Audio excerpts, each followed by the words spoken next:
Capítulo 3. Encontrei ali mais 2 ex-colegas da escola. Eles pareciam conversar sobre algo muito importante. Nenhum deles pareceu prestar muita atenção à minha entrada, o que era estranho, pois fazia anos que não nos víamos. Pelo visto, consideravam-me algo semelhante a uma mosca, das mais comuns. Não me tratavam assim nem mesmo na escola, embora lá todos me odiassem.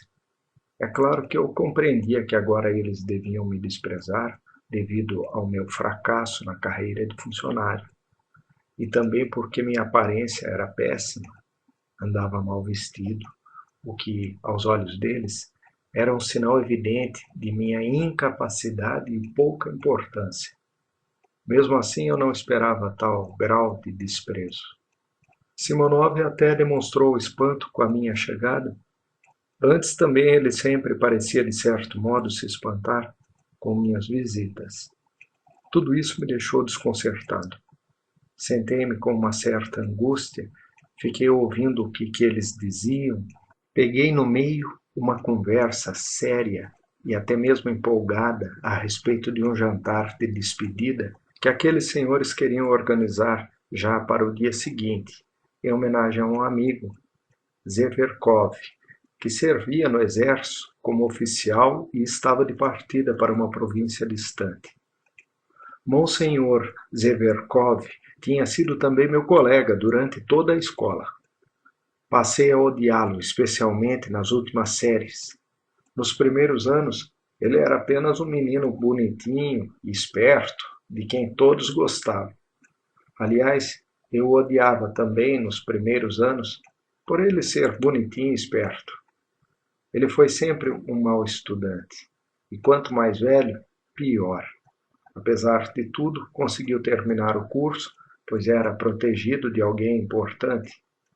No último ano, ele recebeu de herança 200 almas, e como a maioria de nós era pobre, ele começou a fanfarronar até diante de nós.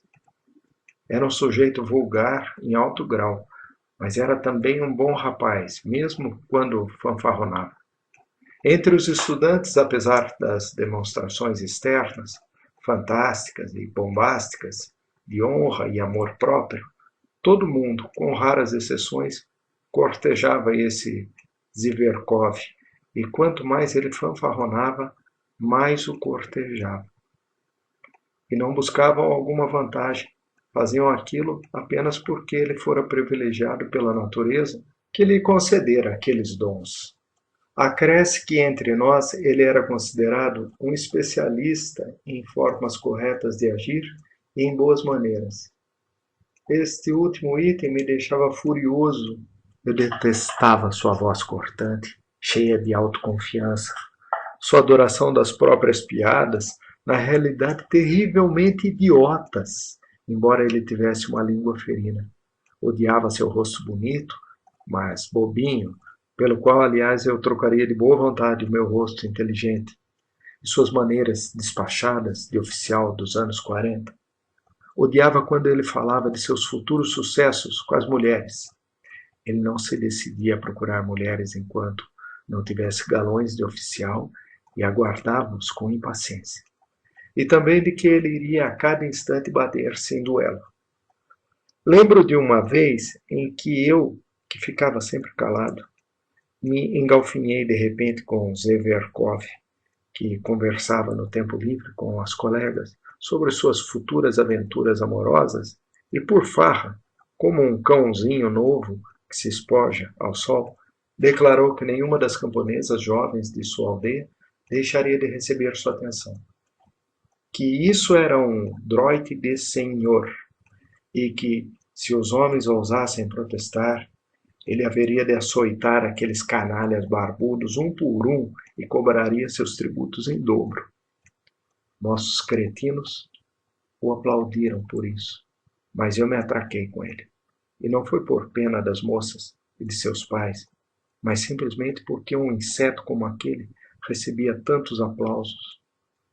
Daquela vez eu venci, mas Ziverkov, embora fosse burro, era alegre e atrevido e soube se sair bem por levar tudo na brincadeira.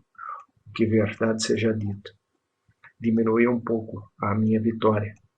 Depois disso, ele me subjugou várias vezes, mas sem maldade, de brincadeira, ao passar por mim com um riso nos lábios. Cheio de raiva, eu o desprezava com meu silêncio. Na ocasião de nossa formatura, ele demonstrou a intenção de se aproximar de mim. Não me opus frontalmente, porque o fato me deixou lisonjeado, mas em seguida nos separamos naturalmente. Mais tarde, ouvi narrativas sobre seus sucessos na caserna e como tenente, e também sobre suas farras. Depois ouvi outros boatos sobre seus avanços na carreira. Ele já não me cumprimentava na rua e eu desconfiava de que ele tinha medo de se comprometer se mostrasse conhecer alguém tão insignificante como eu. Vi-o certa vez no teatro, no terceiro balcão, já com alamares. Ele se curvava e fazia mesuras para as filhas de um velho general.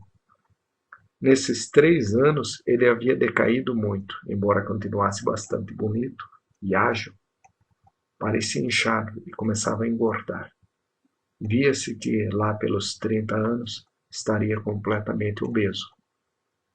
E é para esses Zverkov, que finalmente estava de partida, que meus colegas queriam oferecer um jantar.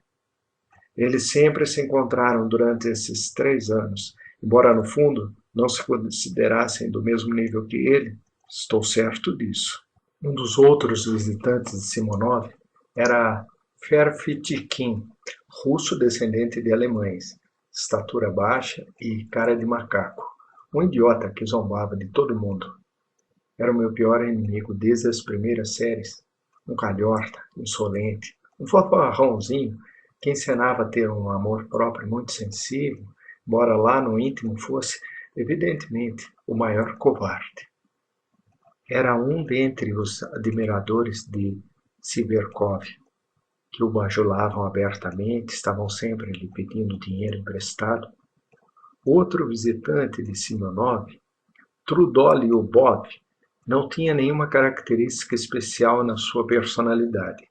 Era um militar alto, com um rosto frio, bastante honesto, mas que se inclinava diante de qualquer um que fosse bem-sucedido e só era capaz de conversar sobre produção. Era parente distante de Zverkov, que, embora isso pareça tolo, lhe conferia no nosso meio alguma importância. Para ele, eu não era nada. Embora me tratasse de uma maneira, eu não diria polida, mas suportável. Vejamos, se forem 7 rublos de cada um, disse Trudolyubov, como somos 3, serão 21 rublos. Dá para jantar bem. Zverkov, naturalmente, não vai pagar. Claro, se formos nós que o convidarmos, decidiu Simonov. Vocês acreditam mesmo? Intrometeu-se Ferfitkin, de maneira arrogante e veemente, como um lacaio insolente que se vangloria das considerações do seu patrão general, que Zverkov vai nos deixar pagar tudo. Ele vai aceitar por delicadeza, mas, em compensação, vai pedir champanhe por sua conta, uma meia dúzia. Ora, para que meia dúzia para nós 4? Observou Trudolyubov, que só prestara atenção na meia dúzia. Bom, então somos 3. 4 com Zverkov. São 21 rublos para o Hotel de Paris, amanhã às 5 horas. Concluiu Simonov, que tinha sido eleito organizador. Como 21? Disse eu, um tanto alterado e, creio, até mesmo meio ofendido. Se contarem comigo, não são 21 rublos, e sim 28. Julguei que oferecer-me de repente, sem que ninguém esperasse, seria um gesto até bem bonitinho, que todos eles imediatamente se renderiam a mim e me olhariam com respeito. Por acaso o senhor também quer ir? Perguntou Simonov, aborrecido e, de certo modo, evitando olhar para mim. Ele me conhecia de cor e salteado. Fiquei furioso por ele me conhecer tão bem. E por que não? Parece que eu também fui seu colega e confesso que até me sinto ofendido por não terem me convidado. disse eu, começando a me alterar de novo. Mas onde nós poderemos encontrá-lo? Intrometeu-se indelicadamente Ferfitchkin. O senhor nunca se deu bem com Zverkov, acrescentou Trudolyubov, franzindo o senho, mas eu já me agarrara à ideia e não a soltava. Acho que ninguém tem o direito de julgar isso, objetei com voz trêmula, como se algo terrível tivesse acontecido. Talvez seja precisamente por não me ter dado bem com ele antes que agora eu queira ir. Ora, quem há de entendê-lo? O senhor com seus atos e altos sentimentos, escarneceu Trudolyubov. O senhor será incluído, resolveu Simonov, dirigindo-se a mim. Amanhã às 5 horas no Hotel de Paris. Não vai se enganar. E quanto ao dinheiro? Começou Ferfitchkin para Simonov, a meia voz, indicando-me com a cabeça, porém não terminou, porque até Simonov estava sem jeito. Basta, disse Trudolyubov, levantando-se. Se deu tanta vontade assim nele, que vá. Mas nós somos um grupinho de amigos, disse Ferfitchkin, furioso, apanhando seu chapéu. Não era para ser uma reunião oficial. Pode ser que não queiramos de jeito nenhum a sua presença. Eles se foram. Ferfitchkin saiu sem se despedir de mim. Trudolyubov fez-me um leve aceno de cabeça, sem me fitar. Simonov, com quem fiquei frente a frente, estava meio perplexo, contrariado, olhando-me de modo estranho. Permanecia de pé e não me convidou para sentar. É amanhã, então? Quanto ao dinheiro, vai dar agora? É só para eu saber com certeza, balbuciou confuso. Fiquei vermelho de raiva. Mas nesse momento lembrei-me de que, desde tempos imemoriais, eu devia a Simonov 15 rublos, que aliás eu nunca havia esquecido, mas que tampouco nunca devolvera. O senhor há de concordar que eu não podia saber quando aqui cheguei e estou muito aborrecido por ter esquecido. Está bem, está bem. Tanto faz. Pagará amanhã, no jantar. Perguntei só para saber. O senhor, por favor. Embatucou de repente e ficou andando pela sala, ainda mais contrariado. Ao caminhar, pôs-se a equilibrar-se nos saltos dos sapatos e a batê-los no chão. Estou tomando seu tempo? Perguntei, quando já estávamos uns 2 minutos calados. Ah, não! Exclamou ele, como que acordando. Ou melhor, para dizer a verdade, sim. É que eu ainda preciso dar uma passada, é aqui perto, acrescentou meio envergonhado, com voz de quem pede desculpa. Ah, meu Deus! Por que não me disse? Exclamei, pegando meu boné, com um ar incrivelmente desinibido, que baixou em mim, vindo só Deus sabe de onde. É aqui pertinho, a 2 passos daqui, repetiu Simonov, acompanhando-me até a saída com uma maneira agitada que não combinava com ele. Então, amanhã às 5 em ponto? Gritou-me enquanto eu descia as escadas. Ele estava muito contente com a minha saída. Quanto a mim, eu estava furioso. Mas por que eu tinha de me meter nessa história? Ia eu rangendo os dentes pela rua. E logo para aquele calhorta, aquele porco do Zverkov. É evidente que eu não devo ir. É evidente que eu devo mandar tudo isso às favas. Sou obrigado a ir, por acaso? Amanhã mesmo eu mando uma carta a Simonov avisando. Mas o motivo verdadeiro da minha raiva era que eu tinha certeza absoluta de que iria ao jantar, de que propositalmente iria. E quanto mais falta de tato e de decência houvesse na minha ida, mais vontade eu tinha de ir. E tinha até um motivo de peso para não ir. Não tinha dinheiro. Tudo que possuía eram 9 rublos, mas no dia seguinte eu teria de pagar ao meu criado, Apollon, 7 rublos, seu salário mensal. Ele morava na minha casa, mas vivia às próprias custas. Deixar de pagar a Apollon era impossível, devido ao seu temperamento. Mas em outra ocasião falarei sobre esse canalha, sobre essa praga na minha vida. Aliás, eu sabia perfeitamente que não lhe daria dinheiro e que não faltaria ao jantar. Naquela noite eu tive sonhos monstruosos. Não era de admirar, até conseguir pegar no sono, As lembranças dos anos de prisioneiro na minha vida escolar me oprimiam e não consegui me livrar delas. Eu tinha sido colocado naquela escola por uns parentes distantes, dos quais eu dependia e de quem nunca mais soube nada. Deixaram-me lá, órfão. Já então me retraía devido às censuras deles. Era pensativo, calado e olhava desconfiado para tudo. Os colegas me receberam com zombarias impiedosas, malévolas, pelo fato de eu não me parecer com nenhum deles. Mas eu não podia suportar as zombarias. Não podia acostumar-me com a mesma facilidade com que eles se acostumavam, uns com os outros. Odiei-os desde o início, isolando-me num orgulho assustado, ferido, exagerado. As grosserias deles me revoltavam. Eles riam cinicamente da minha cara, da minha figura desengonçada. No entanto, que caras idiotas eles tinham! Na nossa escola, as expressões dos rostos modificavam-se com o passar do tempo e tornavam-se particularmente estúpidas. Quantos meninos maravilhosos ingressavam lá? Depois de alguns anos, dava asco olhar para eles. Aos 16 anos, eu os observava carrancudo e me espantava com eles. Já naquela época, eu ficava admirado com a mesquinhez dos seus pensamentos, com as coisas idiotas com que se ocupavam, com seus jogos, suas conversas. Havia tantas coisas importantes que eles não entendiam, tantos assuntos empolgantes e apaixonantes que não despertavam o interesse deles, que sem querer eu comecei a me achar superior a eles. Não era uma vaidade despeitada que me levava a isso. E, pelo amor de Deus, não me venham com aqueles chavões aborrecidos e nauseantes, que eu ficava apenas sonhando enquanto eles já entendiam a vida real. Eles não entendiam nada da vida real e juro que era isso que mais me revoltava neles. Ao contrário, a realidade mais evidente, que saltava aos olhos, era percebida por eles de maneira fantasticamente tola.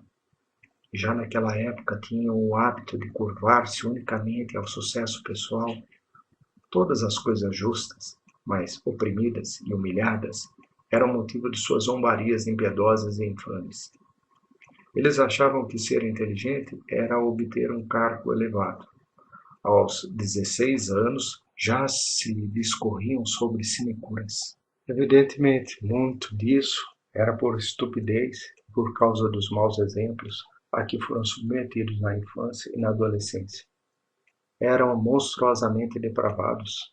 É claro que isso, na maior parte das vezes, era pura fachada, um cinismo estudado.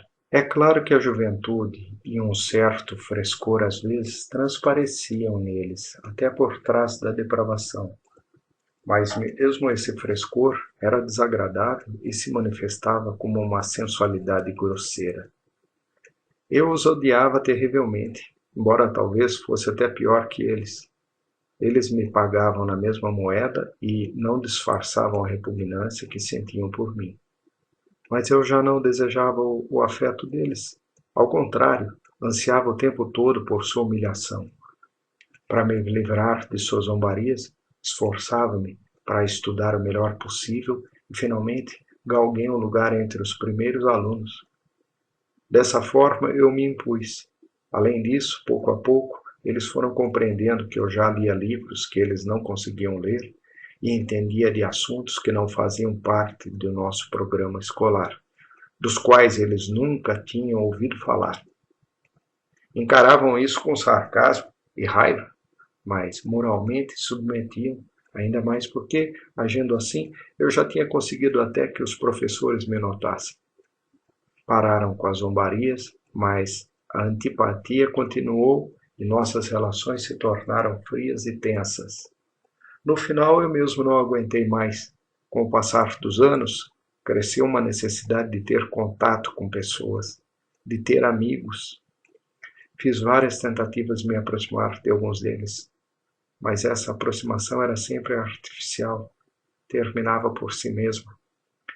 Uma certa época cheguei a ter um amigo, mas no íntimo Eu já era um déspota.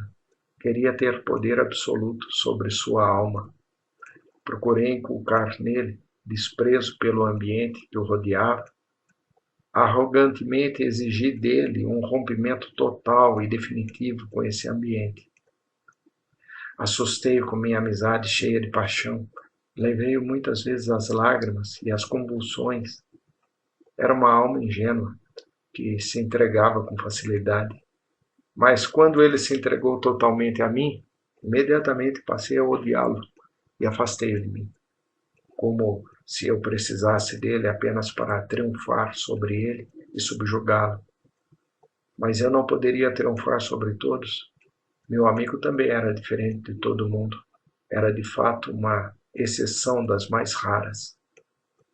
A primeira coisa que eu fiz quando deixei a escola foi abandonar o emprego especial que me haviam destinado, a fim de romper todas as ligações com o passado, amaldiçoá-lo e cobri-lo de cinzas, com os diabos. Porque, depois de tudo isso, eu tinha de ir à casa daquele Simonov. De manhã cedo acordei sobressaltado e pulei agitado da cama, como se tudo já fosse começar a acontecer. Estava convencido de que teria início naquele mesmo dia uma mudança radical na minha vida.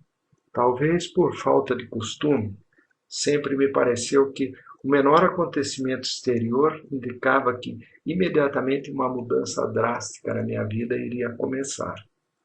Apesar disso, fui para o trabalho, como de costume, mas escapuli 2 horas mais cedo e vim para casa me preparar. O mais importante é não ser o primeiro a chegar, pensava. Senão vão achar que eu estou dando muito valor. Mas tinha que resolver 1000 coisas importantes que me deixaram exausto de tanta preocupação. Eu mesmo limpei as minhas botas.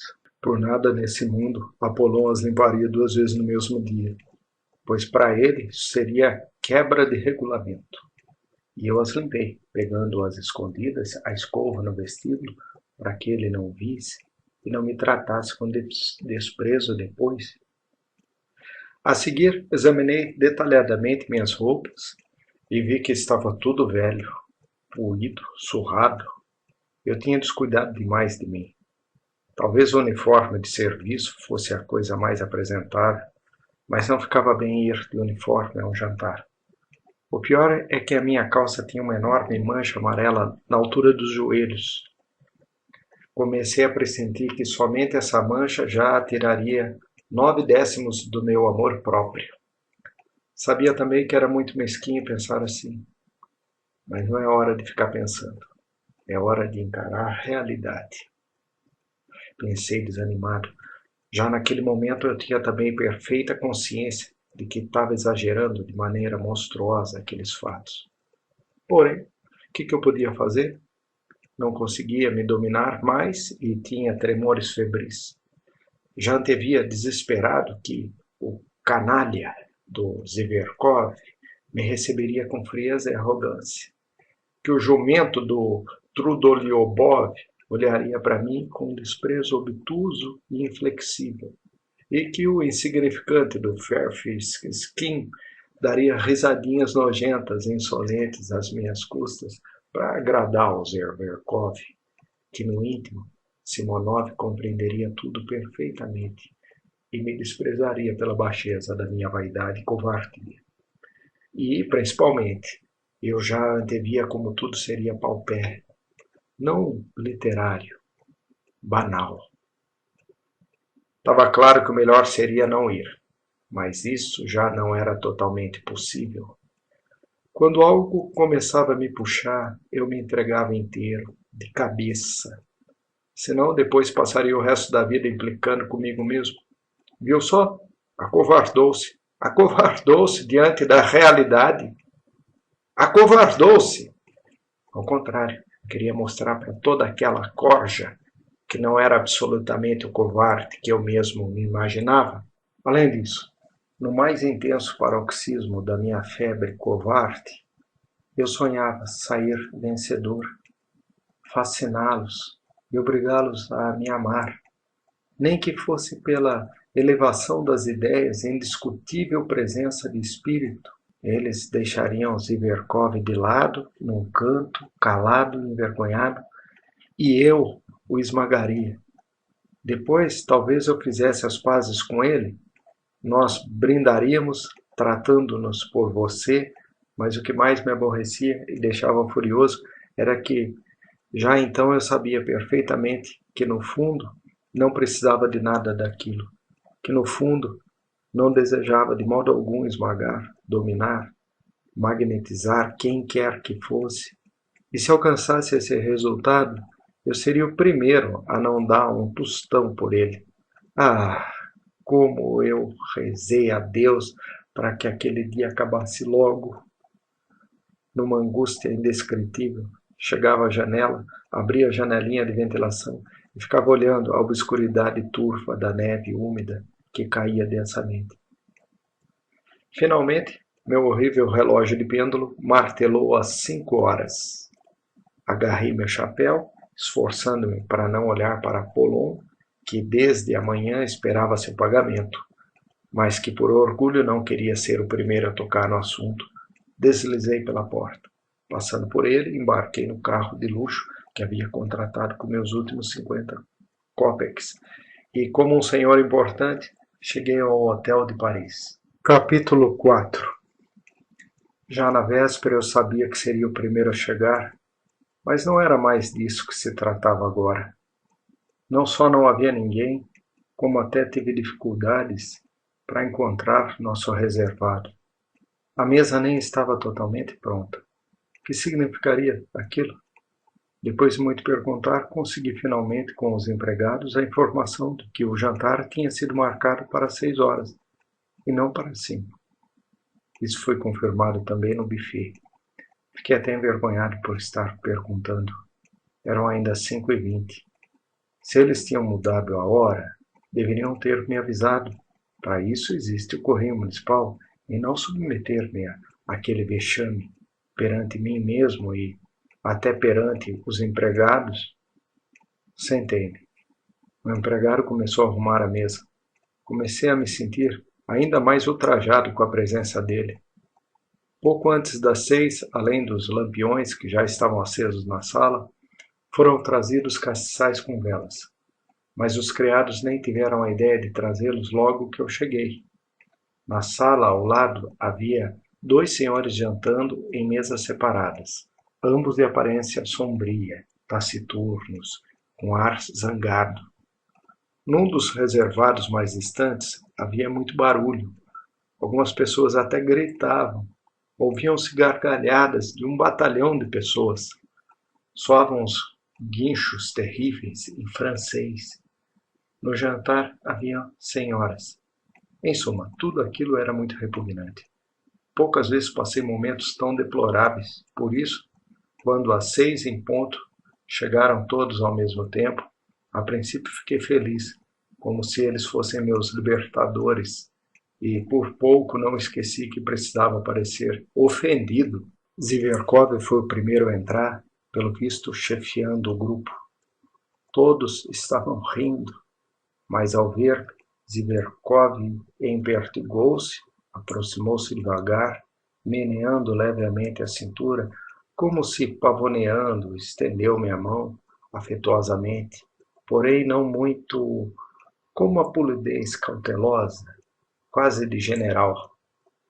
Era como se, dando-me a mão, estivesse se protegendo de alguma coisa.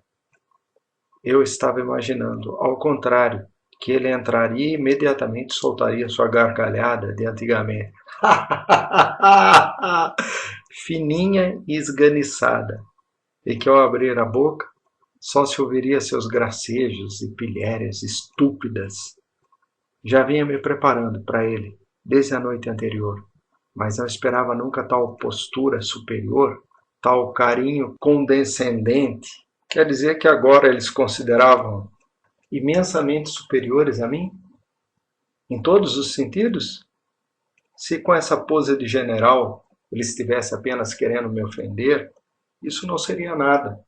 De alguma maneira eu mandaria tudo às favas, pensava eu. Mas que fazer se ele realmente não tivesse nenhuma vontade de me ofender? e se seriamente tivesse entrado naquela cabeça de carneiro a ideiazinha de que ele era imensamente superior a mim e de que só poderia me ver de uma posição protetora? Só de supor isso comecei a sentir falta de ar.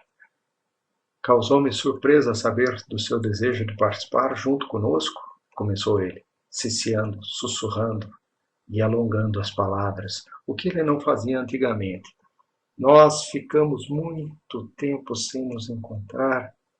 O senhor nos evitava, sem razão. Não somos assim tão horríveis como lhes parecemos?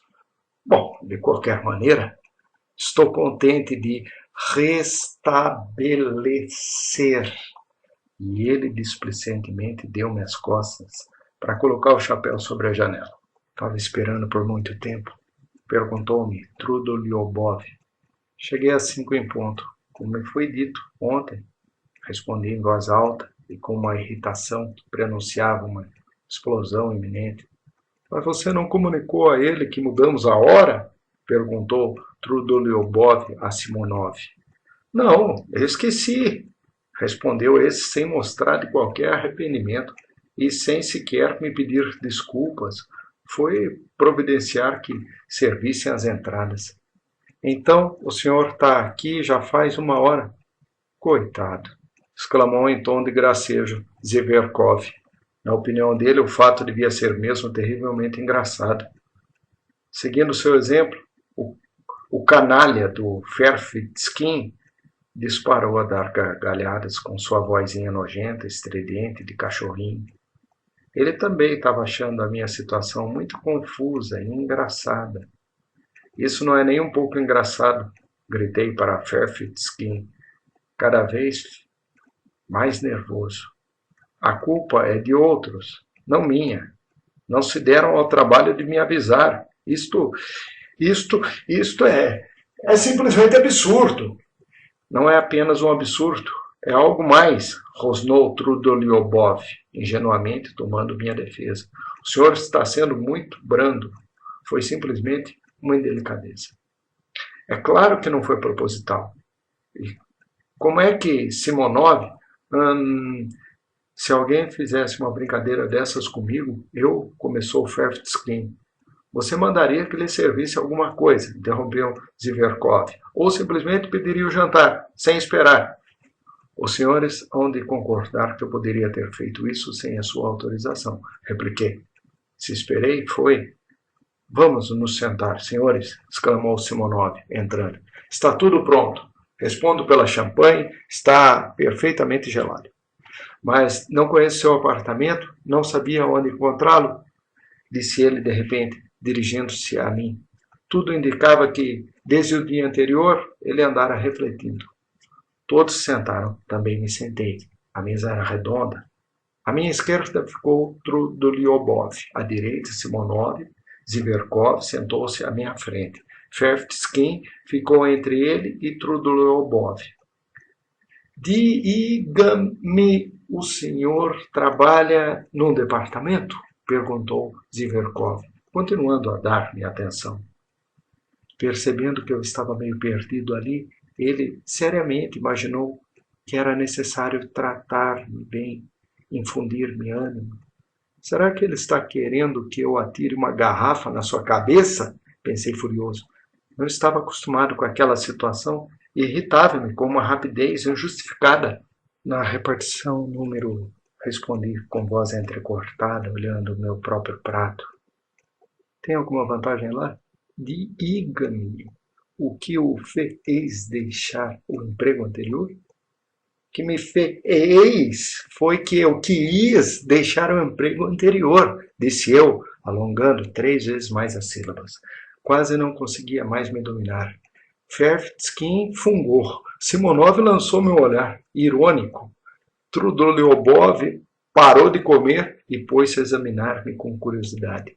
Zverkov ficou perplexo, mas disfarçou. Bem, e quanto ao seu sustento? Que sustento? O salário, quero dizer. Mas o que é isso? Uma arguição?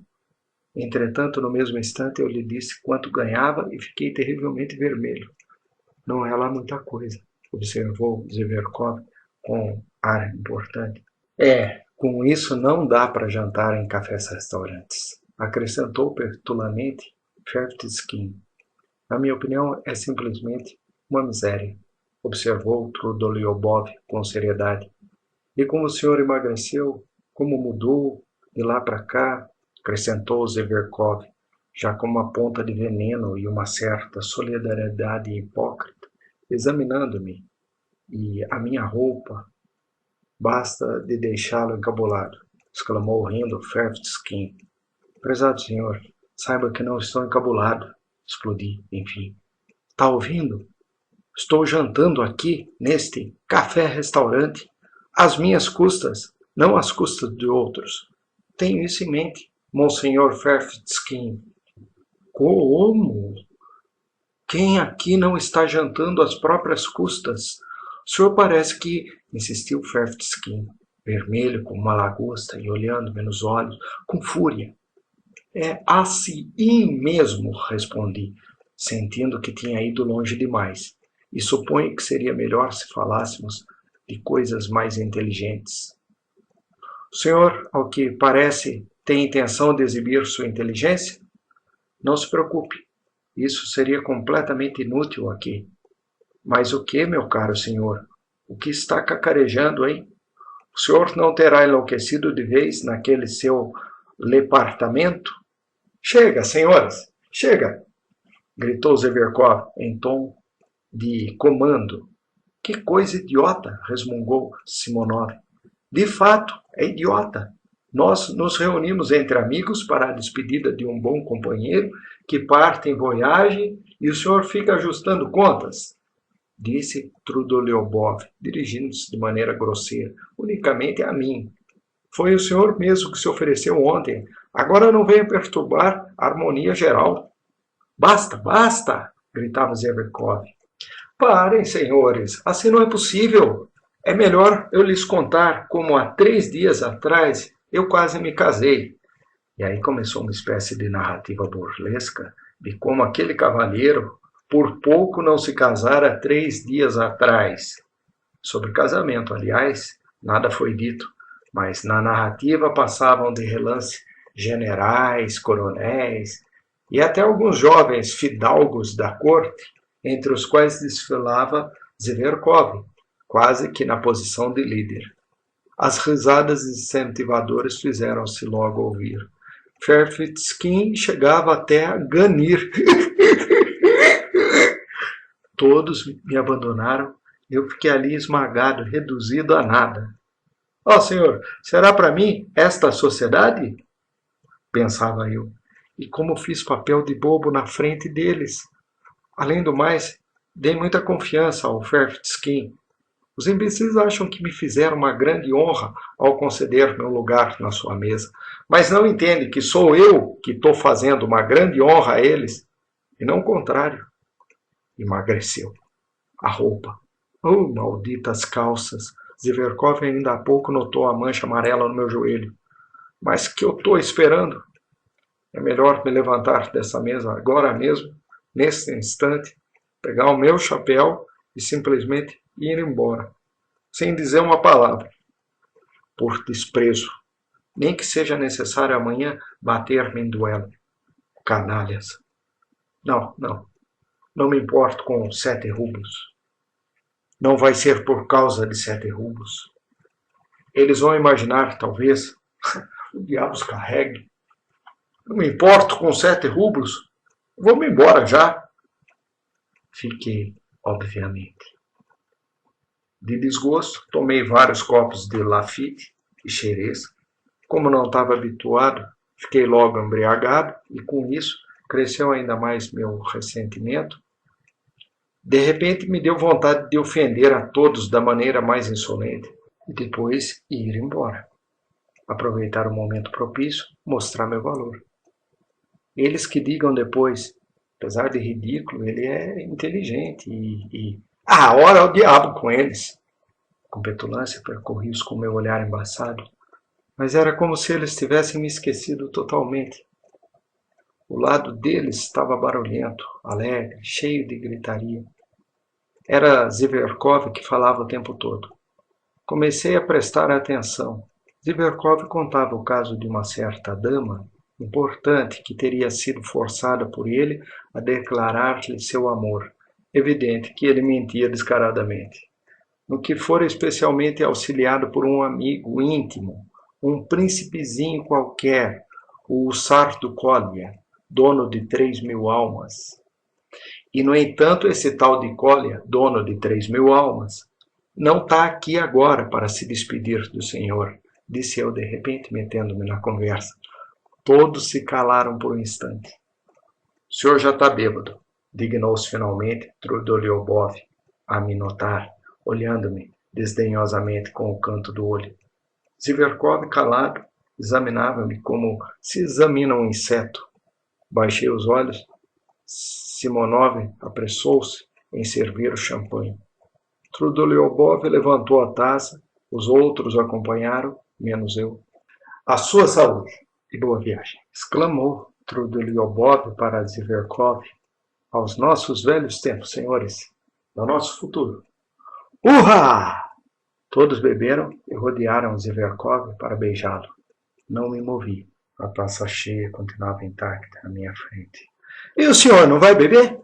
Urrou Trudolyubov, que havia perdido a paciência e se dirigia a mim ameaçadoramente.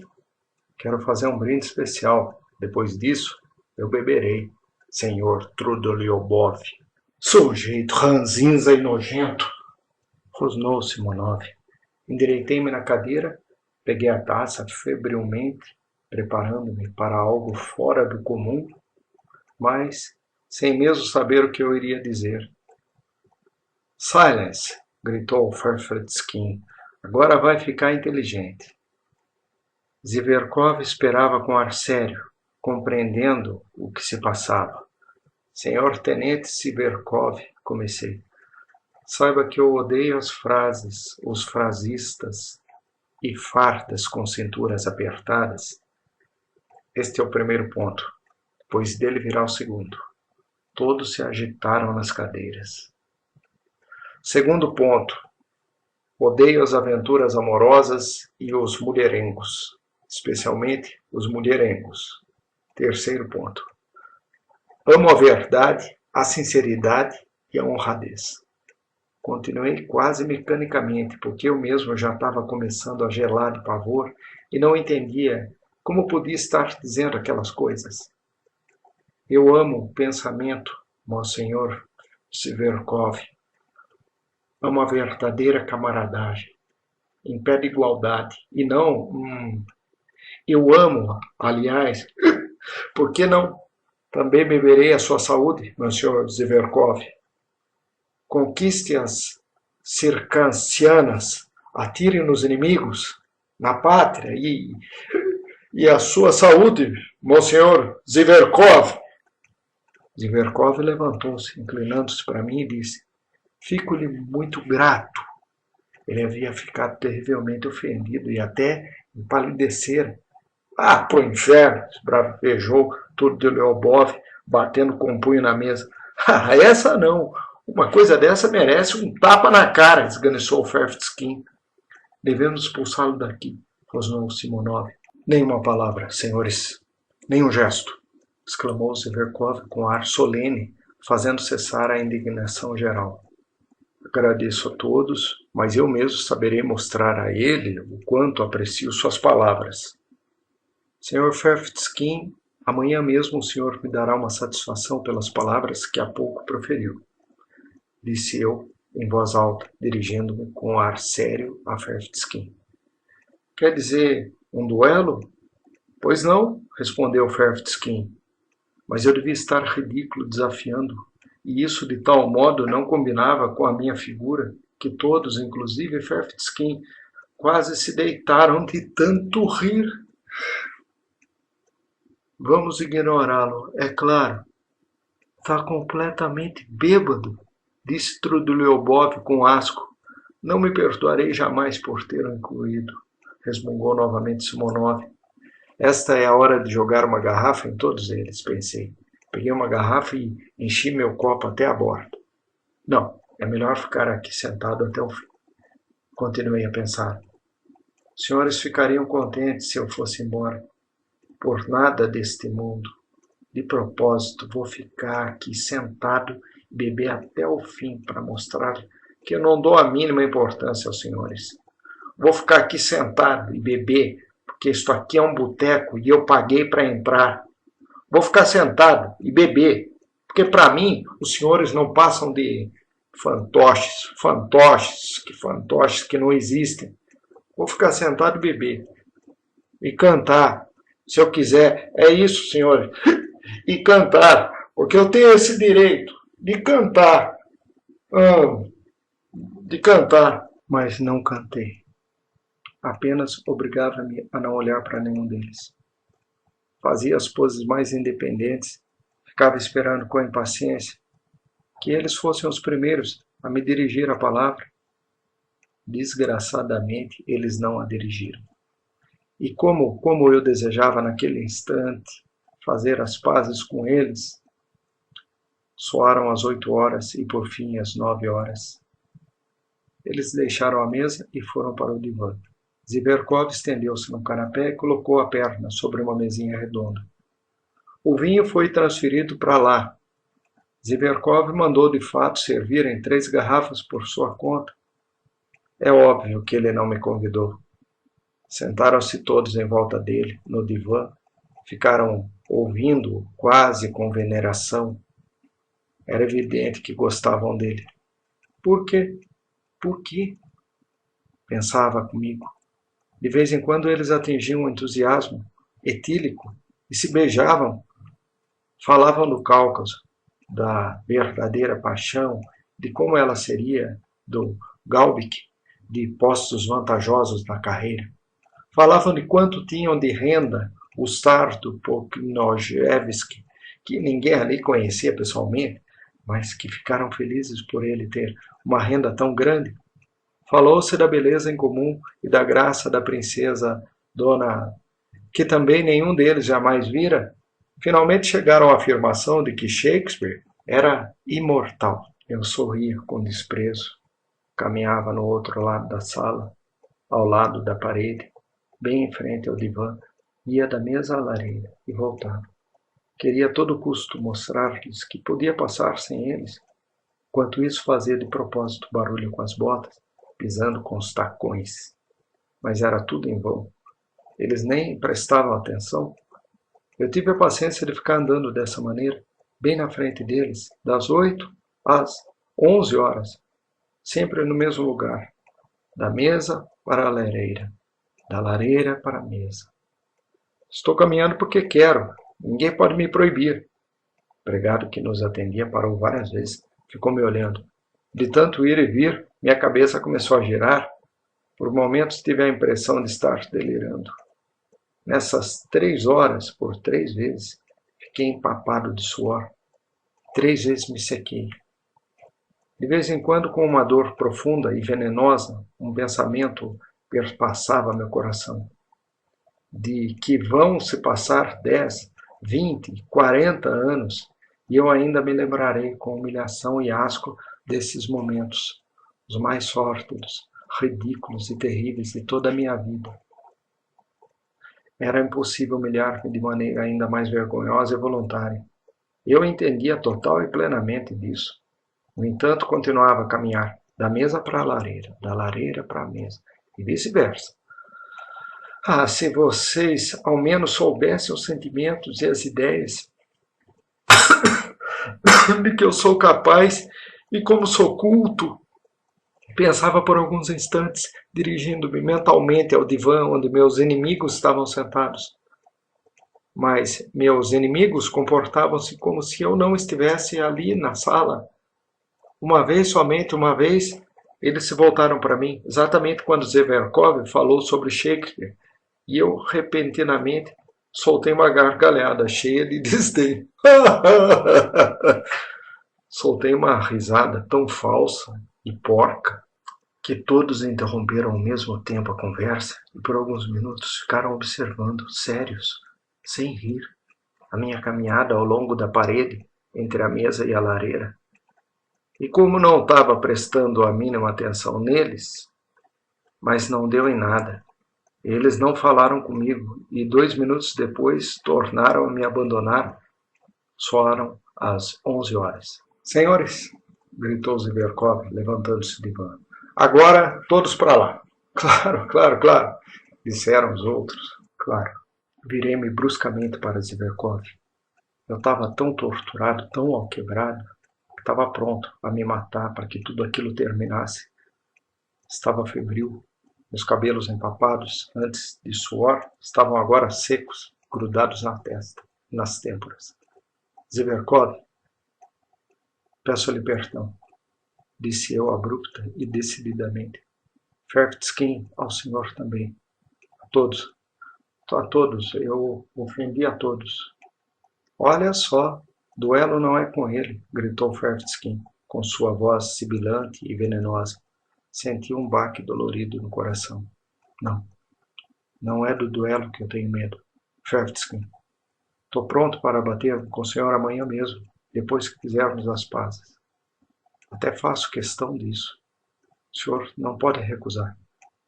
Quero provar-lhe que eu não tenho medo do duelo. O senhor atira primeiro e eu vou atirar para o ar. Está fazendo graça, observou Simonov. Simplesmente enlouqueceu, replicou Trudolyubov.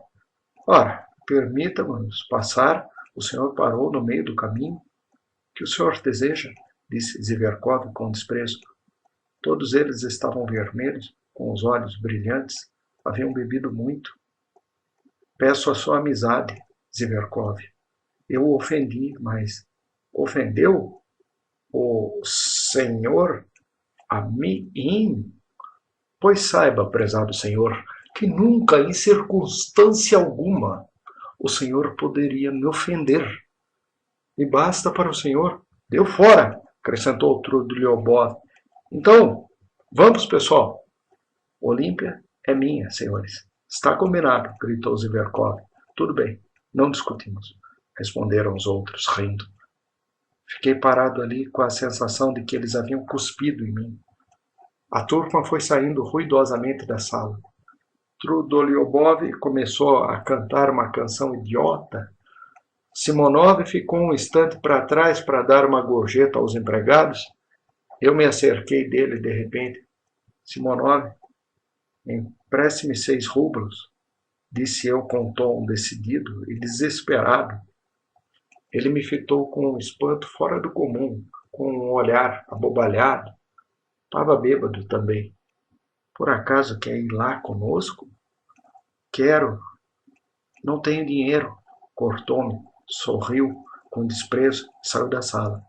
Agarrei-o pelo capote. Aquilo foi um pesadelo. Simonov, eu vi que o senhor tem dinheiro. Por que está me negando? Por acaso eu sou algum canalha? Tenha cuidado, não me recuse. Se soubesse para que eu estou pedindo, disso depende tudo. Tudo. Todo o meu futuro, todos os meus planos. Simonov tirou o dinheiro e quase o jogou em mim. Pegue, já que é tão descarado, disse ele impiedosamente e correu para alcançar os outros. Fiquei 1 minuto sozinho. Desordem, restos de comida, um cálice quebrado no chão, vinho derramado, pontas de cigarro, embriaguez e cabeça confusa. Uma angústia torturante no coração e, por fim, um lacaio que tinha visto e ouvido tudo e me lançava olhares curiosos. Para lá, exclamei. Ou eles todos se ajoelham, abraçam minhas pernas, imploram minha amizade, ou eu dou uma bofetada em Zverkov. Capítulo 5.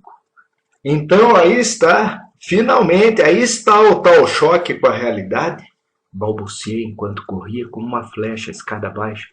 Isto, é claro, não é mais o Papa deixando Roma e indo para o Brasil. É claro, não é um baile no Lago de Como. Você é um canalha, passou-me de relance pela cabeça. Se agora está rindo dessas coisas, não importa, exclamei, respondendo a mim mesmo. Agora está tudo perdido mesmo. Não restava nem sinal dos outros, mas dava na mesma. Eu sabia onde eles tinham ido.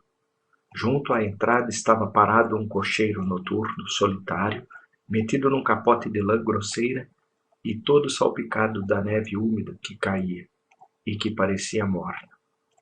O ar estava abafado como uma estufa. O cavalinho malhado e peludo também estava todo salpicado e tossia. Lembro-me bem disso. Atirei-me para o trenó de madeira, mas mal havia levantado um pé para subir, a lembrança de Simonov, dando-me pouco antes os 6 rublos, me fez fraquejar e deixei-me cair no trenó como um saco de farinha. Não, é preciso muito mais coisa para resgatar isso, gritei. Mas hei de resgatar, ou então esta noite mesmo serei reduzido a nada. Vamos embora! Partimos. Minha cabeça girava em turbilhão. Implorar minha amizade de joelhos, eles não vão. Isso é uma miragem infame, nojenta, romântica e fantástica. É o mesmo que o baile no lago de Como. Por isso eu tenho que dar uma bofetada em Zverkov. Sou obrigado a dar. Portanto, está decidido. Estou agora voando para ir dar uma bofetada nele. Mais depressa! Vamos! O cocheiro deu uma sacudida nas rédeas. Assim que eu entrar, dou-lhe a bofetada. Será que é necessário dizer algumas palavras introdutórias antes da bofetada? Não. Vou simplesmente entrar e esbofeteá-lo. Eles estarão todos sentados na sala e ele no divã com Olímpia. Maldita Olímpia! Uma vez ela riu da minha cara e me recusou. Vou arrastar Olímpia pelos cabelos, Zverkov pelas orelhas. Não, é melhor agarrá-lo por uma das orelhas e obrigá-lo a caminhar por toda a sala.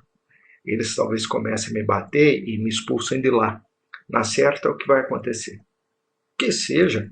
De qualquer modo, quem primeiro deu a bofetada fui eu. A iniciativa foi minha e, de acordo com o código de honra, isso é o que importa. Ele já está desonrado e não se limpará da bofetada com surra nenhuma, apenas com um duelo. Ele terá de bater-se. E eles que me batam agora, que batam. Gentalha. Trudolyubov é que vai bater mais. Ele é muito forte. Ferfitskin vai me agarrar de lado e pelos cabelos, provavelmente.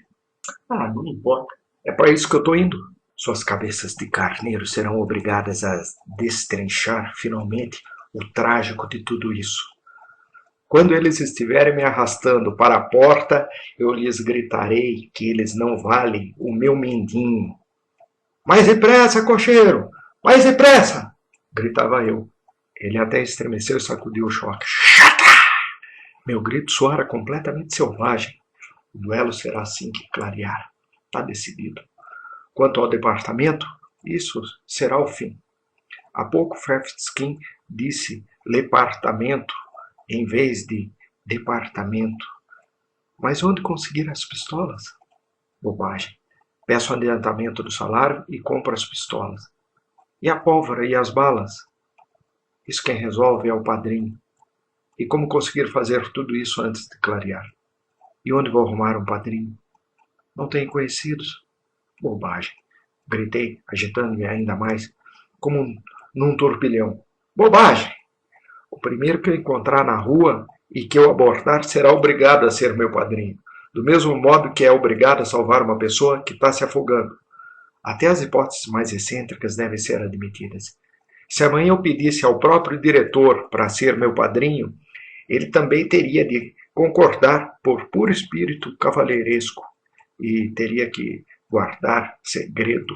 Anton Antonitch. O problema é que naquele exato instante eu percebia de maneira mais clara e viva do que qualquer outra pessoa no mundo todo o torpe absurdo de minhas suposições e todo o reverso da medalha. Mais depressa, cocheiro! Mais depressa, patife! Mais depressa! Que é isso, patrão? Disse a força campesina. De repente um frio me percorreu. Não seria melhor se eu fosse direto para casa agora? Ai, meu Deus! Para que fui me oferecer ontem para aquele jantar? Mas não posso. E me passei de 3 horas da mesa até a lareira. Não, eles e ninguém mais devem me pagar por esse passeio. Eles têm que lavar essa desonra. Mas depressa! E se eles me entregarem à polícia? Não se atreverão. Ficarão com medo do escândalo. E se Ziverkov, por desprezo, se recusar a duelar? Isso é até muito provável, mas então eu provarei para eles, se isso acontecer. Vou correndo amanhã à estação da posta, na hora de sua partida. Agarro pela perna, arranco seu capote quando ele for subir na diligência. Finca os dentes na sua mão e o morto. Vejam todos até que ponto podem levar um homem desesperado. Não importa que ele bata na minha cabeça com todos os outros atrás dele. Vou gritar para a plateia. Veja o moleque que parte para seduzir as circassianas com minha cusparada na cara. Evidentemente, tudo estará terminado depois disso. Meu departamento terá desaparecido da face da terra. Serei preso, processado, demitido do emprego, encarcerado e enviado para a Sibéria, para viver lá sob vigilância. Tanto faz, daqui a 15 anos, quando me libertarem, irei me arrastar no encalço dele, em farrapos, na miséria. Hei de procurar até encontrá-lo em alguma cidade da província. Ele estará casado e feliz. Terá uma filha já adulta. Eu lhe direi: olhe, monstro, veja minhas faces fundas e meus farrapos. Perdi tudo, carreira, felicidade, arte, ciência, a mulher amada, tudo por sua causa. Aqui estão as pistolas. Eu vou descarregar minha pistola e eu o perdoo. Então atiro para o ar e desapareço para sempre. Quase caí em prantos, embora naquele momento soubesse muito bem que tudo aquilo vinha de Silvio e da mascarada de Lermontov. De repente eu senti uma vergonha terrível, tão terrível que mandei parar o cavalo, desci do trenó, fiquei de pé na neve, no meio da rua. O cocheiro me olhava espantado e suspirava. O que eu poderia fazer? Não podia ir para lá. Era absurdo, mas tampouco podia abandonar as coisas como estavam, porque senão o resultado disso seria: meu Deus, como posso deixar isso de lado, depois de tais insultos? Não, exclamei atirando de novo dentro do trenó. Isso já estava traçado, é o meu destino. Vamos depressa para lá! E na impaciência bati com o punho no pescoço do cocheiro. Que é com você? Por que está brigando? Gritou o pobre Mujik, fustigando, porém, o pangaré com tanto ímpeto que ele começou a escoiciar. A neve úmida caía em flocos. Desabotoei meu casaco, sem me importar com ela. Esqueci de tudo mais, porque havia me decidido definitivamente pela bofetada e sentia com pavor que ela teria de acontecer e teria de ser obrigatoriamente naquele momento. Nenhuma força seria capaz de me impedir. Nas ruas desertas lampejavam lugubremente os lampiões através da bruma nevada, semelhantes às tochas de enterro. A neve penetrou dentro do meu capote, do meu paletó, da minha gravata, derretendo. Não me cobri, tudo estava perdido mesmo. Finalmente chegamos. Saltei fora do trenó, meio inconsciente, subi correndo os degraus e pus-me a bater na porta com as mãos e os pés. Senti uma fraqueza terrível nos joelhos. Não tardaram a abrir, como se já soubessem da minha chegada. De fato, Simonov havia prevenido que talvez viesse mais alguém, que era preciso avisar por lá, tomar algumas precauções. O local era uma das lojas de modas, que já há muito tempo foram fechadas pela polícia. Durante o dia eram de fato lojas, mas à noite pessoas com recomendação podiam ser recebidas ali. Atravessei com passos rápidos a loja escura e entrei no salão. Já meu conhecido, onde brilhava uma única vela, e parei atônito. Eles não estavam lá. Onde estão eles? Perguntei a alguém, mas, pelo visto, eles já tinham se dispersado. Diante de mim estava uma mulher com um sorriso idiota. Era a própria dona do lugar, que me conhecia ligeiramente. Um minuto depois abriu-se uma porta e entrou outra pessoa. Sem prestar atenção a nada, fiquei caminhando pela sala e creio que falava comigo mesmo. Era como se tivesse sido salvo da morte e alegremente sentia isso com todo o meu ser, pois eu ia dar a bofetada, sem dúvida eu ia dar a bofetada. Mas agora eles não estavam mais lá e tudo havia desaparecido, tudo havia mudado. Olhei em volta, ainda não me dera conta totalmente da situação. Olhei mecanicamente para a moça que acabara de entrar. Na minha frente, perspassou um rosto fresco, jovem, um pouco pálido, com sobrancelhas retas e escuras e um olhar sério, que parecia um pouco espantado. Isso me agradou imediatamente. Eu a teria odiado se ela estivesse sorrindo. Pus-me a olhá-la mais fixamente, com certo esforço. Não tinha conseguido ainda organizar meus pensamentos. Havia algo simples e bondoso naquele rosto, mas era, de certo modo, estranhamente sério. Estou certo de que isso não a favorecia num lugar como aquele e que nenhum daqueles bobalhões havia prestado atenção nela. Ademais, ela não podia ser chamada de beldade, embora fosse alta e forte, de boa constituição. Sua roupa era extraordinariamente simples. Algo perverso me mordeu. Marchei diretamente em sua direção. Sem querer, vi-me de relance num espelho. Meu rosto desfigurado me pareceu extremamente repulsivo. Pálido, cruel, vil, com os cabelos em desordem. Não importa, estou feliz com isso, pensei. Parecer a ela repulsivo me deixa de fato satisfeito. Gosto disso, gosto disso. Capítulo 6. Em algum lugar atrás do tabique, um relógio começou a roncar, como se estivesse sendo fortemente espremido ou asfixiado. Depois de uns roncos estranhamente prolongados, seguido de um badalar fininho, nojentinho, inesperadamente rápido, era como se alguém de repente tivesse dado um salto para frente. O relógio deu 2 horas. Recobrei a consciência. Embora não tivesse dormido, apenas permanecera deitado, em estado semiconsciente. O quarto estreito, apertado e de teto baixo, entulhado por um enorme guarda-roupa, caixas de papelão, roupas amontoadas e todo tipo de trastes do gênero, estava quase totalmente escuro. Sobre uma mesa na outra extremidade do quarto, extinguia-se chama de um toco de vela, emitindo de quando em quando uns lampejos fracos. Dali a alguns segundos a treva seria total. Voltei a mim rapidamente. Veio-me tudo à memória, sem esforço e de uma vez só, como se as lembranças estivessem de tocaia, esperando que eu acordasse para saltarem sobre mim de novo. E mesmo no estado de sonolência, havia permanecido sempre um pontinho na memória que se recusava a esquecer. E ao seu redor giravam pesadamente meus sonhos. Mas era estranho.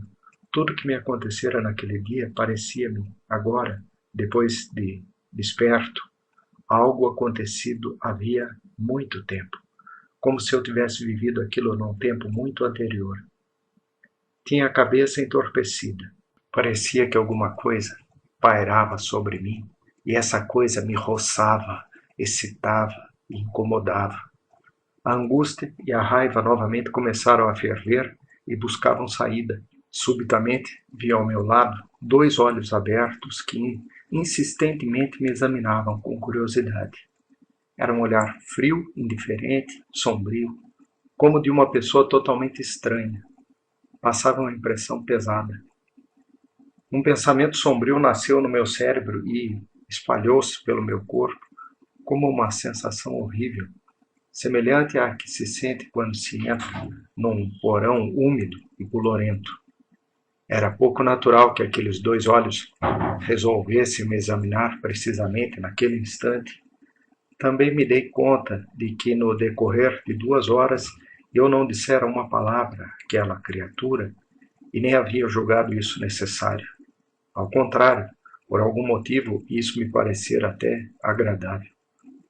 Mas agora, de repente, surgiu-me com clareza a ideia da depravação, absurda, repugnante como uma aranha, que, sem amor, brutal e despodoradamente, começa diretamente por aquilo que deve coroar o verdadeiro amor.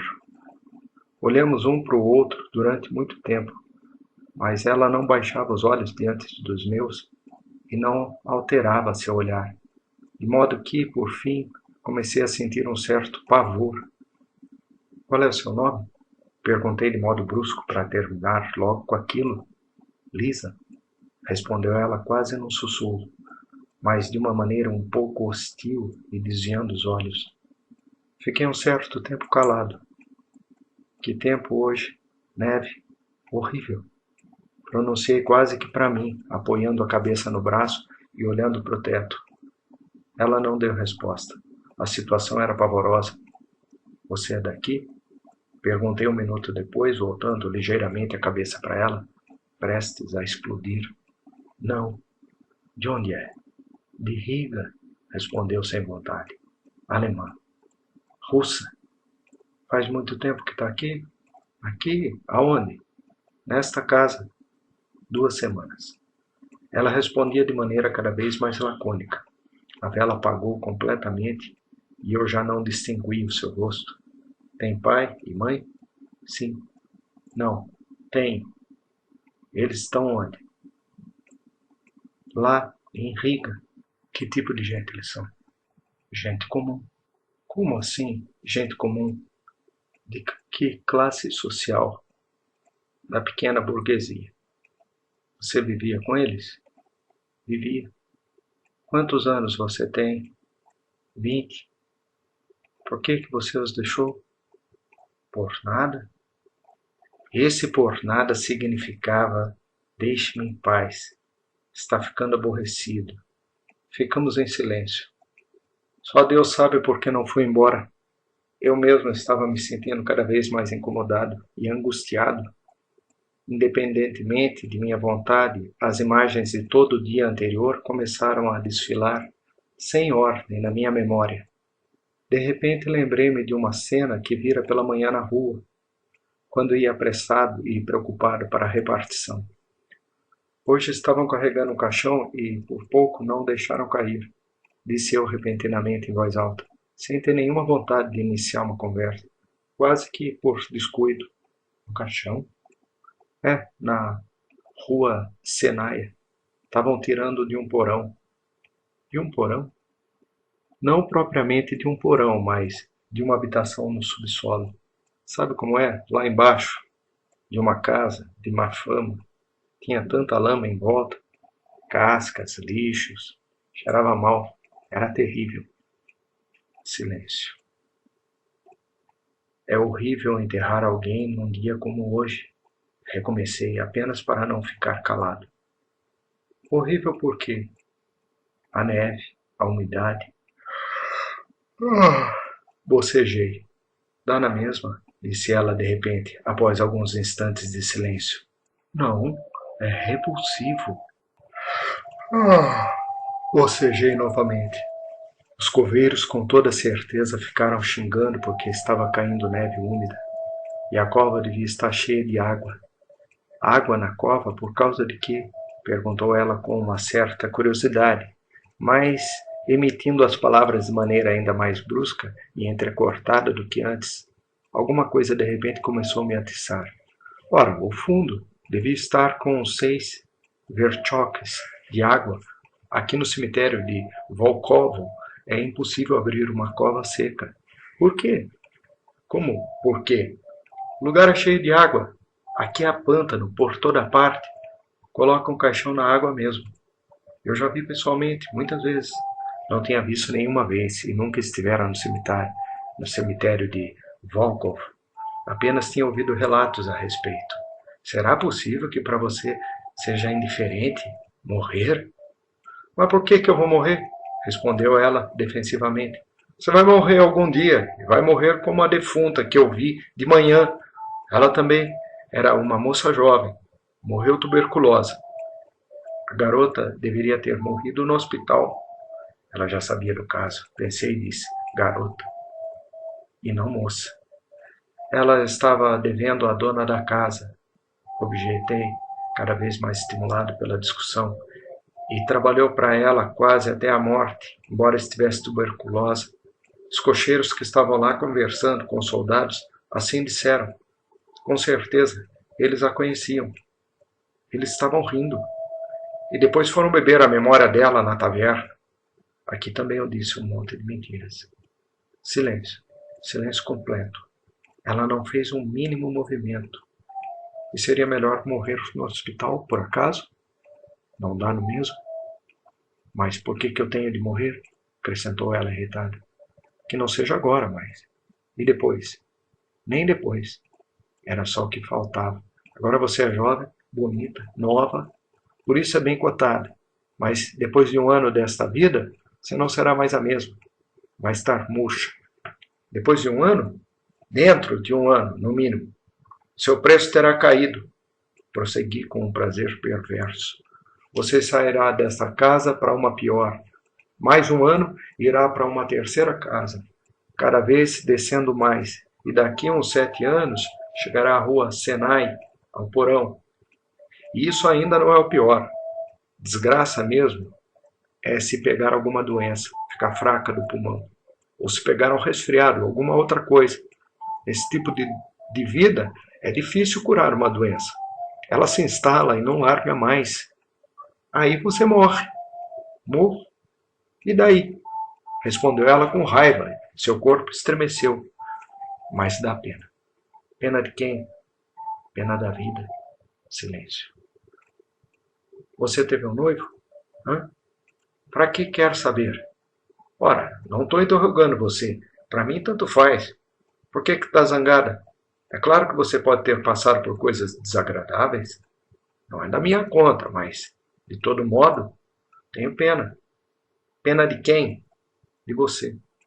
Não há porquê, sussurrou ela quase imperceptivelmente e tornou a estremecer. No mesmo instante, isso me deixou irritado. Mas como? Fui tão gentil com ela e ela... Mas o que está pensando? Que está no bom caminho, é? Não estou pensando nada. Faz mal se não está pensando. Acorda, enquanto é tempo. Ainda há tempo. Você ainda é jovem, bonita. Poderia se apaixonar, casar, ser feliz. Nem todas as casadas são felizes. Cortou-me com sua fala rápida e brusca. Nem todas, é claro, mas, de qualquer modo, é bem melhor do que aqui. Não há comparação. E é possível viver se há amor, mesmo sem felicidade. Mesmo com amargura, a vida é boa. É bom viver neste mundo, não importa como se viva. Mas aqui, o que há? O que há? Além do mau cheiro? Virei-me com repugnância. Já não estava argumentando com frieza. Começava a sentir o que dizia e me exaltava. Estava ansioso para discorrer sobre as minhas ideiazinhas secretas que cultivara no meu canto. Algo em mim se inflamou, surgira um objetivo. Não leve em conta que eu estou aqui. Não sou exemplo para você. Talvez eu seja até pior do que você. Aliás, estava bêbado quando cheguei aqui. Apressei-me, entretanto, em justificar. Além disso, o homem não pode nunca ser um exemplo para a mulher. São duas coisas diferentes. Mesmo que eu me suje, me emporcalhe aqui, não sou escravo de ninguém. Venho, vou embora e já não estou mais aqui. Com uma sacudida, já sou outro homem. Já você, de saída, é um escravo. É isso mesmo, um escravo. Você entrega tudo, toda a sua liberdade. E mais tarde vai querer romper essas correntes e já não será possível. Elas vão prendê-la cada vez mais firmemente. É assim que é, essa corrente maldita. Eu a conheço. Já sobre outras coisas, nem vou falar. Com certeza você não entenderia. Mas me diga uma coisa. Você já está devendo a patroa? Ai, está vendo? Acrescentei, embora ela não tivesse respondido e apenas me ouvisse calada, com todo o seu ser. Aí está a sua corrente. Você nunca será capaz de comprar sua liberdade. É assim que eles vão proceder. É o mesmo que vender a alma ao diabo. E depois, como você pode saber? Talvez eu seja tão infeliz quanto você. Talvez eu me atire na sujeira de propósito, por desespero. Alguns não bebem por desgosto. Eu estou aqui por desgosto. Diga-me uma coisa, o que existe de bom aqui? Se nós dois estivermos juntos e um não disse nem uma palavra ao outro, e você depois ficou me examinando como uma selvagem, e eu fiz ao mesmo tempo com você? Por acaso é assim que se ama? Será que é dessa maneira que as pessoas devem se relacionar? É uma pouca vergonha. É o que é. É verdade, concordou ela ríspida e apressadamente. Fiquei até espantado com a rapidez daquele é verdade. Seria possível que na cabeça dela também estivera vagando esse pensamento, no momento em que ela estava me examinando? Quer dizer que ela também já é capaz de ter certas ideias? Diabo! Isto é interessante, isto é afinidade, pensei, e por pouco não esfreguei as mãos. E por que eu não poderia me entender com uma alma assim, tão jovem? O que mais me atraía ali era o jogo. Ela virou a cabeça para o meu lado, mais para perto de mim, e pelo que me pareceu na escuridão, apoiou-a no braço. Talvez estivesse me examinando. Como lamentei não poder ver seus olhos, ouvir sua respiração profunda. Por que você veio para cá? Comecei, já com uma certa autoridade. Por nada. Mas é tão bom viver na casa dos pais. Você tem calor, liberdade. É seu ninho. E se for pior que isso? Preciso encontrar o tom certo, pensei.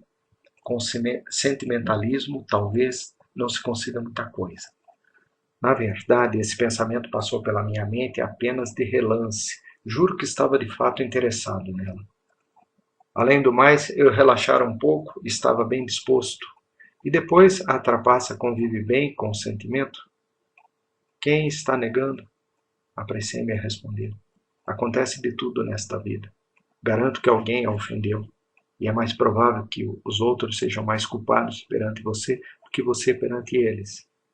É verdade que não conheço sua história, mas uma moça como você seguramente não vem parar aqui por mera vontade.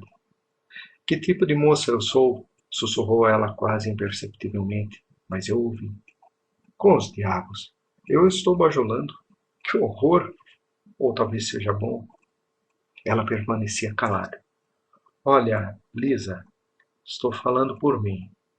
Se na infância eu tivesse tido uma família, não seria o que eu sou hoje. Penso muito nisso. Pois, por pior que seja a família, ainda assim são seu pai e a sua mãe, e não inimigos, gente estranha. Nem que seja uma por vez por ano, eles hão de demonstrar amor por você. Apesar de tudo, você sabe que está em sua casa. Ou, por exemplo, cresci sem família. Talvez por isso tenha ficado assim, insensível. Esperei novamente. Talvez ela não esteja entendendo, pensei. É ridículo. Uma pregação de moral. Se eu fosse pai e tivesse uma filha, creio que amaria mais a filha do que os filhos homens. Com certeza. Comecei desviando o assunto, para distrair a atenção dela. Confesso que até corei. Por quê? Ela perguntou. Não sei, Liz. Escute só. Conheci um homem que era um pai muito severo e duro, mas diante da filha, ele caía de joelhos, beijava suas mãos, seus pés.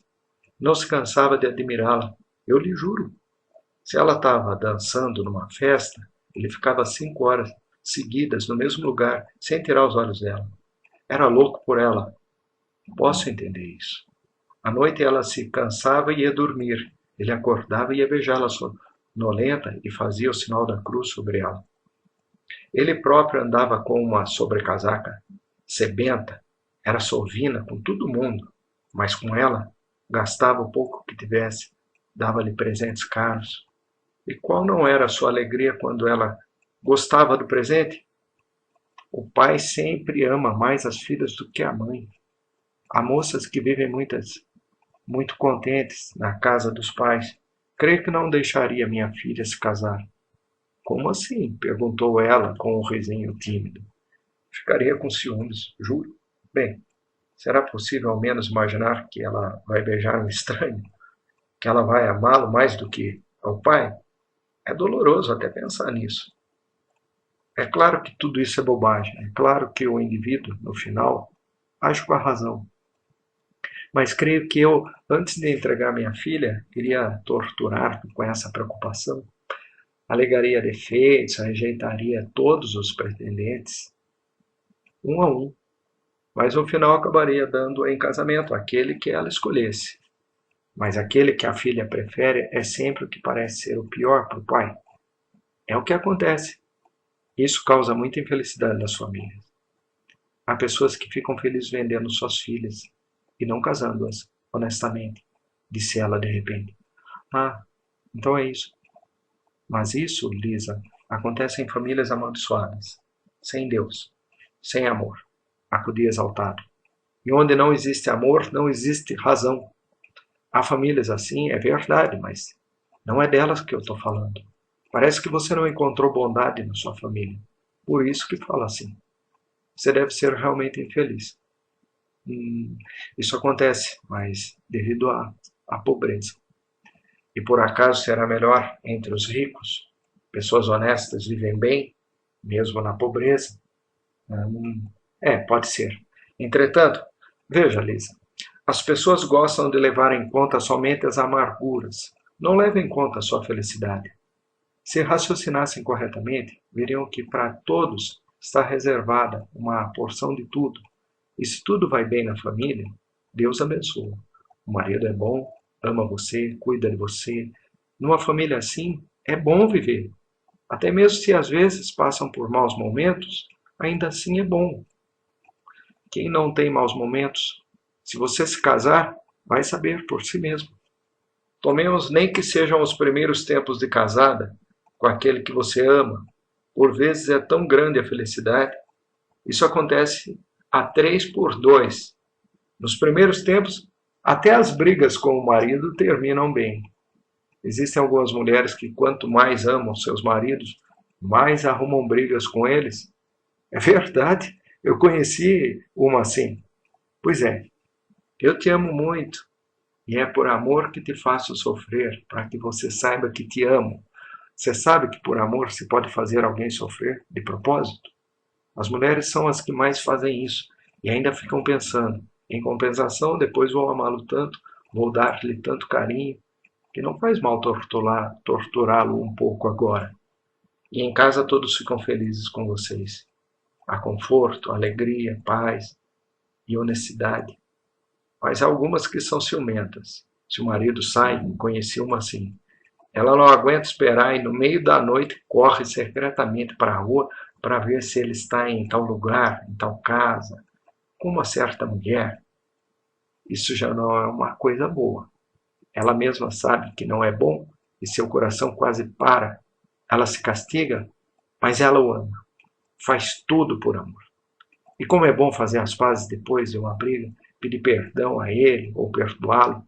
Como é bom para ambos, de repente, fica tão bom como se eles tivessem se conhecido novamente, tivessem casado novamente.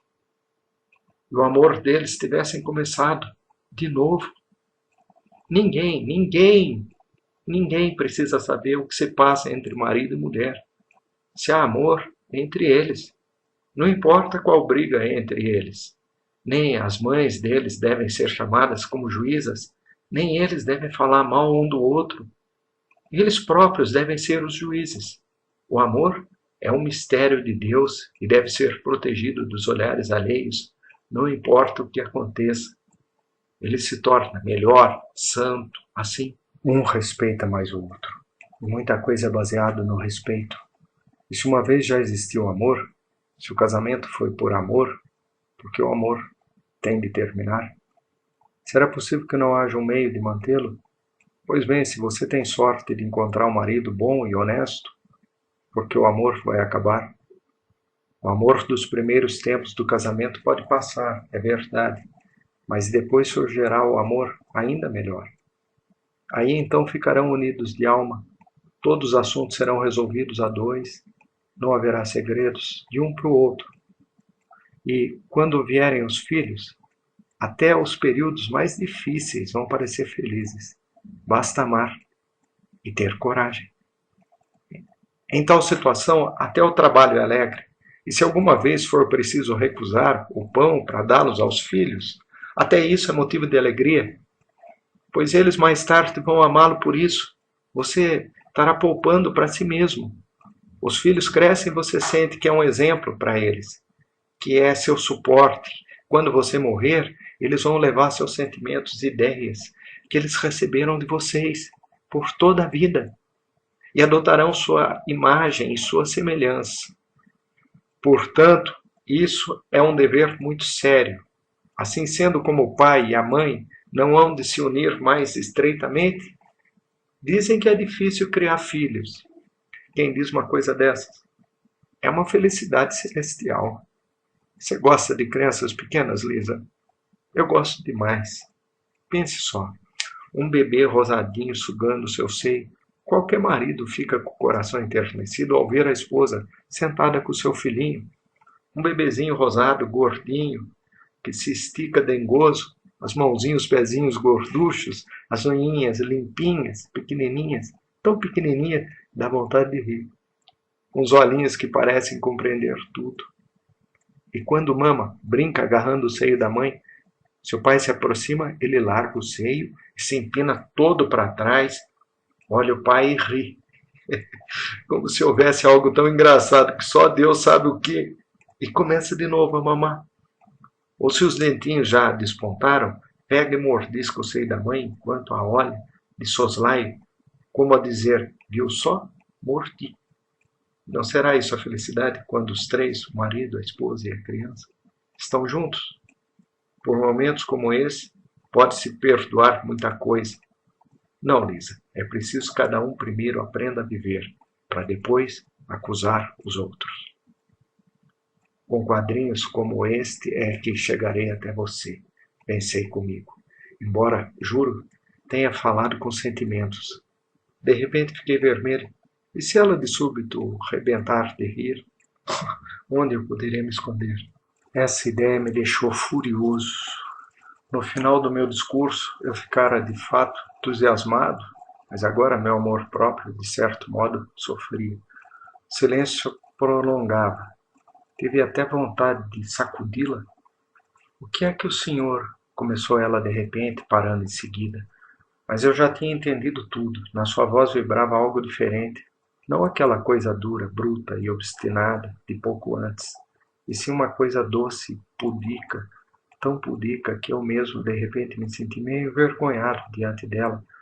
Senti-me culpado. O quê? Perguntei com curiosidade afetuosa. É que o senhor... O quê? Bem, o senhor... É que o senhor fala como se estivesse lendo um livro, disse ela, e uma nota zombeteira pareceu soar novamente em sua voz. Sua observação foi para mim como uma alfinetada dolorosa. Não era o que eu esperava. Não entendi então que ela estava usando de propósito a zombaria como um disfarce, que em geral esse é o último subterfúgio que pessoas pudicas e castas de coração usam contra alguém que tenta penetrar na sua alma de modo grosseiro e insistente e que, por orgulho, até o último minuto não se entregam, temendo mostrar seus sentimentos diante do outro. Já pela timidez com que ela várias vezes tentara expressar sua zombaria e que só no final decidira exprimir, eu deveria ter adivinhado, mas não adivinhei. E um sentimento mau que se apossou de mim. Me aguarde, pensei, me aguarde.